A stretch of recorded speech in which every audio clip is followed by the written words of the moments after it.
Elements in a list are not there forever. You can replace them, just some or all, anytime using indices. Run this script. The list has changed. Now Peter is the first element, not Adam.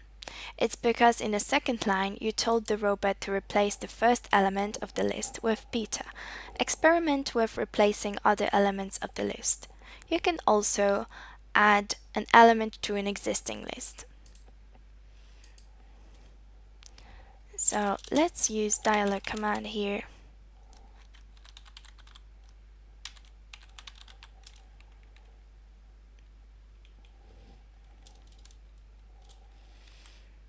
And add some line.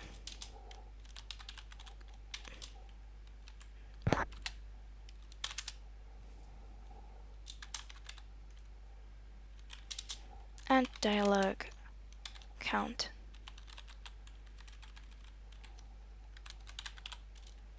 Let's run this.